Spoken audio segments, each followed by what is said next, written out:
E aí pessoal, tudo bem? Bem-vindos a mais um vídeo do canal. Esse aqui é um canal compartilhado com a minha irmã Natália.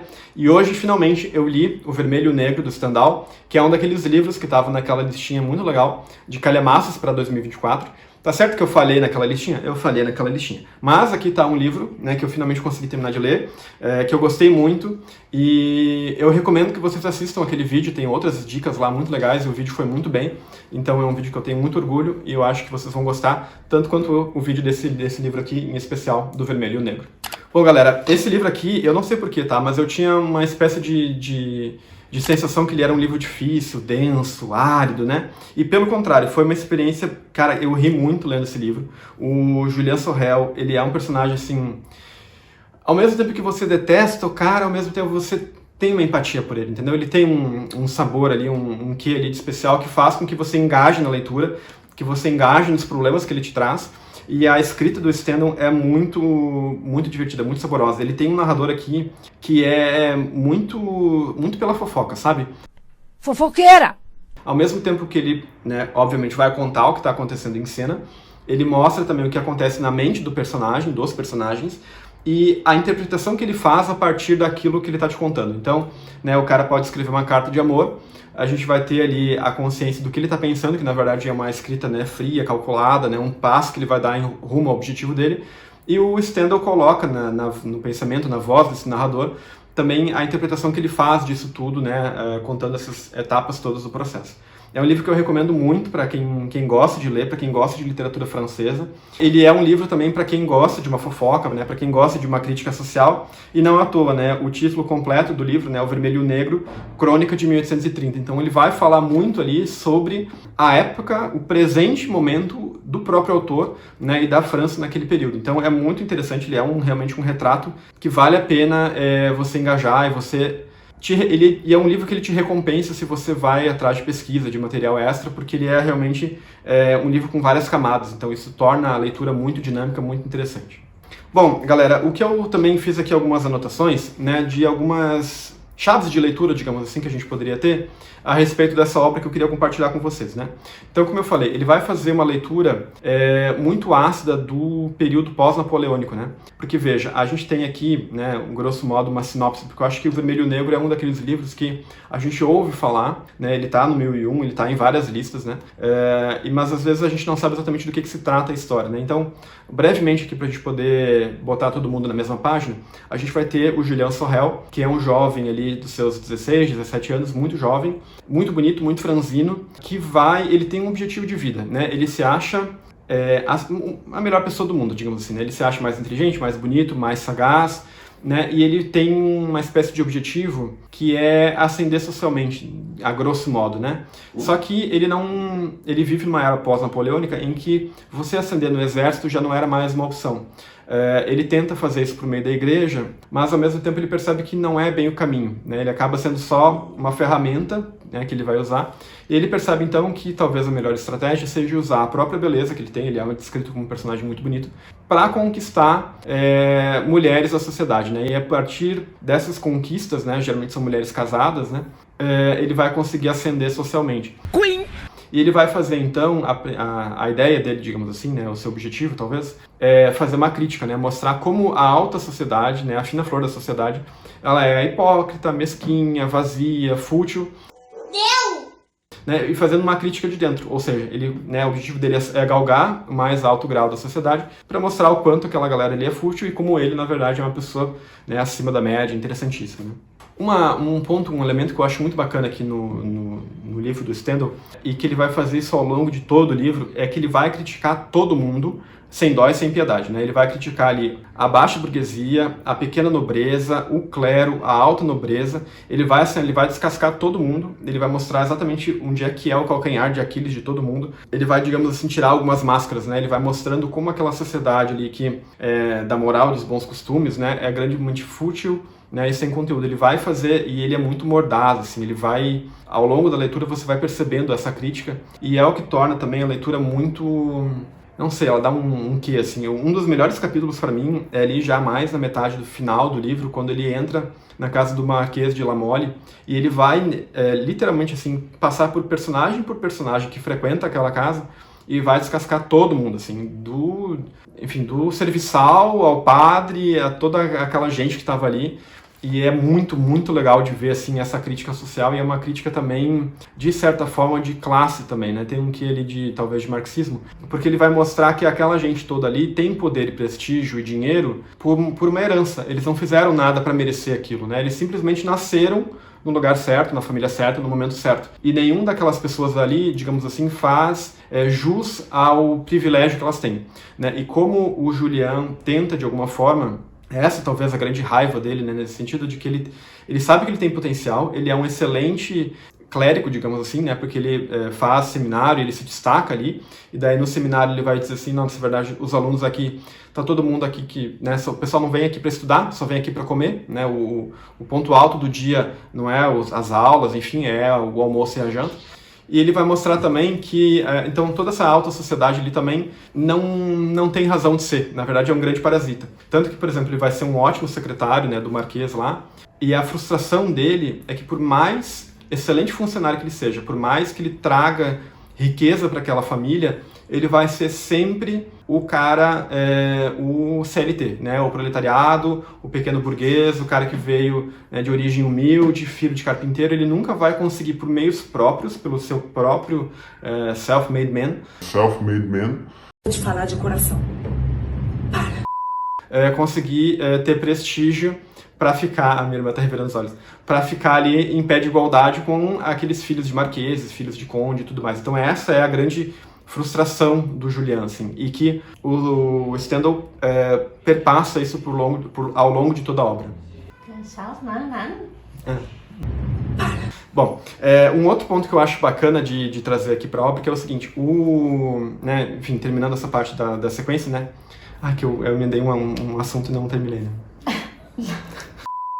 Para terminar, então, a parte da sinopse ali, pra gente ficar na mesma página. Então, ele é esse filho de carpinteiro que vai ser o professor dos filhos do prefeito, e daí, nisso, né, ele vai, então, ter um romance ali, né, com a esposa do prefeito, a senhora de Renal, e daí vai ser aquela coisa meio fofoca, assim, meio novela mexicana, assim, porque o pessoal vai descobrir, o inimigo do prefeito vai mandar uma carta anônima, a empregada que se apaixona por ele rejeita, né, vai jogar fofoca no ventilador, e ele é obrigado, então, a fugir abaixo de bala e tiro e tiroteio, né, enfim, tem toda uma questão ali rocambolesca, mas ele consegue um certo prestígio. Ele vai, então, também... O que foi, Natália? Que rocambolesco. De rocambole enrolado, entendeu? Em nome de Jesus. Então, daí ele sai fugido da cidade, né, abaixo de bala. Ele vai estudar depois um seminário também, vai ali ser odiado por tudo e por todos.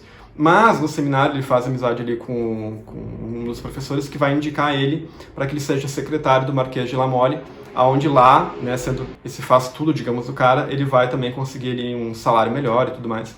E vai dar toda uma confusão, né? Basicamente, a grosso modo, é essa a sinopse.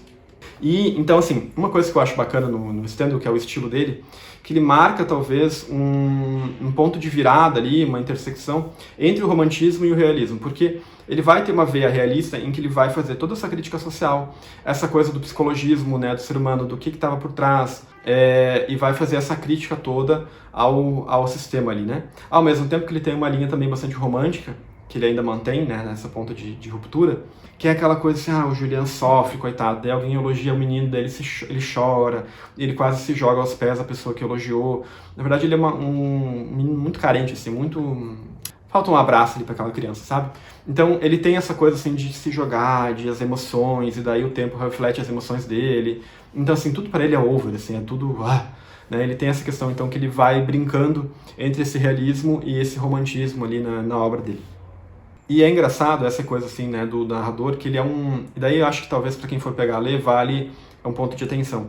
Ele vai misturar muito o diálogo com o pensamento do personagem e a crítica do narrador. Então ele faz tudo isso no mesmo parágrafo. Então você tem que ter uma leitura... ele é uma leitura tranquila, mas você tem que ter atenção para você não se perder, para tentar ouvir qual é a voz que está sendo ali, naquele momento ali, contada para você. Então, assim, ele tem essa questão que eu acho que é bacana, mas que é um ponto de atenção. E uma coisa que eu acho que é bacana também da gente entender é que o Julian, ele tá sempre deslocado, né? Ele não pertence à família. O pai é um bronco, é um grosso, A mãe é inexistente nesse romance, tanto que a esposa do prefeito é também uma figura materna que ele tem ali, mas ele não pertence nem à família, nem à baixa burguesia, nem à baixa nobreza, nem ao clero, muito menos à alta sociedade. E é interessante que quanto mais ele tenta pertencer a um local, né, e ele vai ascendendo, né, nessa busca de pertencimento, mais ele se afasta de si mesmo. E é interessante que no ápice, quando ele percebe que nem a ambição e nem os objetivos que ele faça, e por mais que ele seja esforçado, se esforce, se empenhe para ser realmente merecedor de um prestígio, de uma posição social, quando ele percebe que ele não vai conseguir isso por meio da carta, porque ele recebe uma carta ali, né, em que nessa carta se conta todos os podres dele no passado, que na verdade ele é acusado de ser um grande arrivista, né, que ele só está lá interessado pela filha do Marquês, porque ele quer se casar com ela e daí ter um status, prestígio, que ele está fazendo tudo isso de forma calculada. Ao essa carta se tornar pública, ele enlouquece, ele percebe que o sonho dele, né, acabou ali, e ele então volta para o interior para prestar, digamos assim, contas, né, com a pessoa que mandou essa carta, e é como se fosse, de certa forma, ele tentando acabar, assassinar com esse seu eu que ele tentou de alguma forma suprimir, ele não consegue. E é interessante que, ao não conseguir e ao voltar para o interior, ele se reconecta com o seu passado e a partir daí ele encontra felicidade no amor, digamos assim. Então, ao mesmo tempo que ele se frustra com o seu projeto inicial de heroísmo e de ascensão social, ao mesmo tempo que isso é frustrado, ele é vencedor porque ele troca de projeto e encontra no amor a sua grande satisfação, o seu grande objetivo de vida. Só que daí já é tarde demais, né? Então tem uma questão ali que ele é um eterno, né, deslocado naquele momento, e quando ele consegue finalmente se encontrar, a sociedade não permite que ele viva a sua própria essência, o seu próprio amor, e ele tem um fim muito trágico, né? Então, nesse sentido, ele me lembra muito aqui o romance da Ana Karenina, que é um romance que eu ainda não li, mas que, né, enfim, é aquele livro que também todo mundo sabe o que acontece. Ele tem um final, digamos assim, semelhante ao da Ana Karenina, né? Não exatamente igual, mas ele também tem um final bastante trágico, né? Ele também me lembrou um outro romance que vai tratar sobre essa questão de ambição, busca pela liberdade, busca do próprio desejo, das suas próprias intenções, que é a Madame Bovary, do Flaubert, né? Que aqui a gente também vai ter a Madame, então, não aceitando a condição que a sociedade lhe impõe, né, o papel que ela deveria exercer, ela vai tentar por meios próprios também buscar a sua própria felicidade, a sua liberdade também tem um final trágico, e ele vai ter então essa questão também da punição. Um outro livro que me lembrou é aquele do Crime e Castigo, do Dostoiévski, né, porque o Raskolnikov, ele também se inspira em Napoleão, né, na cabeça dele tem certas pessoas na história que estão acima da média, que estão acima da mediocridade e que estão destinadas a coisas grandes, tal qual o Julian Sorel acha que ele é uma dessas pessoas destinadas. E o Raskolnikov, nesse sentido, ele entende que essa pessoa acima da média, ela também está acima da lei, e que a ela é permitido fazer certas coisas que meros mortais não poderiam fazer, não estariam habilitados para fazer, e estando inclusive acima da lei, né, acima da moral e da ética, porque o objetivo nesse sentido justifica os fins. E o Julian, de certa forma, faz toda a vida dele calculada para os objetivos dele, né, que não é necessariamente uma coisa concreta, mas ele entende que ele está destinado a ser algo mais, né, acima ali da carpintaria do pai dele, apesar de ser uma família que tem um certo dinheiro, um certo negócio, mas não tem prestígio, e ele se acha mais inteligente, ele acha que pode ser talvez algum dia bispo, né, ou de alguma forma, né, marquês, porque ele quer também se envolver ali com a filha do marquês, não no sentido romântico, mas é tudo, né, muito calculado, inclusive quando ela manda para ele uma carta né, se declarando, digamos assim, ele acaba fazendo várias cópias e mandando para todo mundo, falando assim, ó, se eu me ferrar, joga essa carta no jornal, né, joga no Twitter, porque ele entende que tudo ali é calculado, ele não tem necessariamente uma paixão, um amor verdadeiro por aquelas mulheres que ele vai conquistando, né. E, né, de novo aqui também trazendo talvez uma outra possibilidade paralela, que eu acho que é bacana nesses livros, o Julian também vai fazer, ou vai tentar, né, o Stendhal vai fazer isso na figura do Julian, que é fazer uma junção entre a burguesia, que tem o dinheiro, tem o capital, e a aristocracia, que tem o prestígio, tem aquela coisa da nobreza e tudo mais. Só que na visão do Stendhal, isso não é possível, né? Essa coisa é rompida. Mas a gente tem aqui uma outra versão, que é o Leopardo, do Lampedusa, que ele vai mostrar justamente isso, né? A filha agora não vou lembrar do nome do personagem, né, mas assim, a filha desse grande senhor de terras ali na Itália, se casando com um filho de burguês muito rico e mostrando ali a fusão entre as duas classes num sentido de perpetuação, né, do seu poder e seu prestígio, né. Então, na Itália, o pessoal teve que se unir para conseguir se manter na sua posição social. Na França, não. É abaixo da guilhotina, é tiro, porrada e bomba, é queima de Bastilha. Tanto que, em 1830, você tem ali uma revolta popular, em 48 você também tem a Primavera dos Povos. Então é uma ruptura constante ali à base da violência, que é diferente da Itália, que faz concessões e faz, né, essa perpetuação por meio de casamentos. E, dado essa análise toda, assim, me lembrou muito um livro também que eu li na época do mestrado ainda, que é o seguinte, o Julian, ele critica essa sociedade toda, né, essa alta nobreza, como fútil, como sem interesse, desqualifica bastante, né? Mas ele tenta fazer essa crítica de dentro, subindo na própria sociedade. Não é que ele rompe com ela. Então, me lembrou muito aqui aquele livro que é um clássico da sociologia, do Florestan Fernandes, e aqui eu posso estar viajando, tá, gente? Aqui é voz da minha cabeça. Fonte. Não foi preciso. Mas assim, quando ele fala em a Revolução Burguesa no Brasil, ele vai mostrar como a nossa burguesia e a nossa Revolução Burguesa, que na França, em 1789, foi bastante violenta, aqui ela foi muito pacificada, né? De cima para baixo, dentro da ordem, da legalidade e tudo mais. E é interessante que a nossa burguesia, ao invés de romper com essa aristocracia, ela se alia, ela colhe esses frutos, né? Então, o alto senhor de terras ali, o alto cafeicultor, vai buscar o quê? Vai buscar um título de nobreza. Então, ele vai ser o barão de Mauá, o conde, o barão de Rio Branco, né, o conde disso, né, a família Matarazzo também compra títulos de nobreza ali nos anos 30.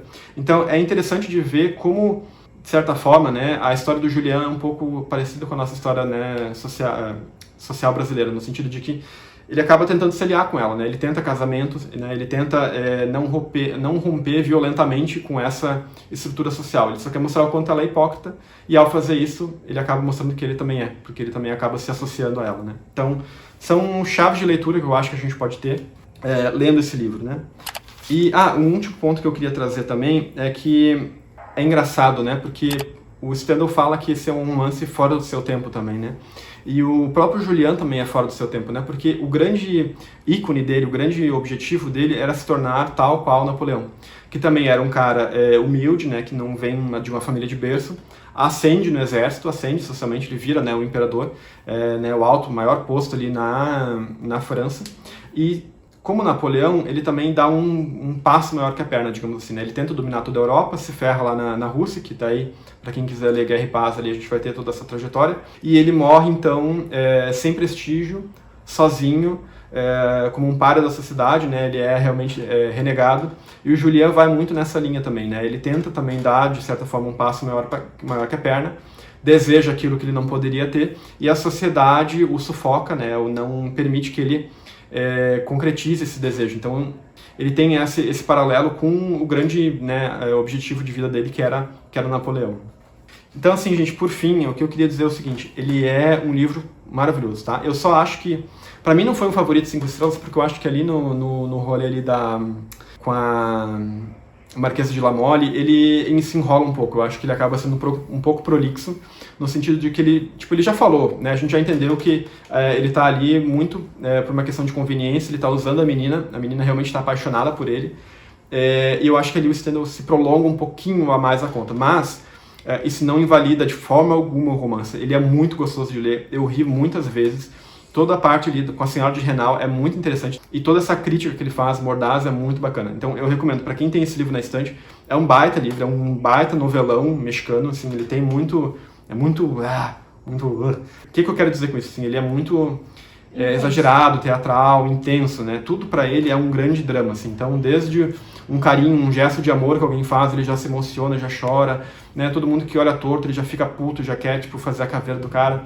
Então, ele é um romance, assim, muito, muito legal de se ler. Eu recomendo muito, gostei muito da leitura, e eu espero que vocês também, a partir desse vídeo, também tenham outras observações, né? Observações que eu fiz aqui, que vocês possam também contribuir nos comentários. E eu fico por aqui, a gente se vê em breve e até logo.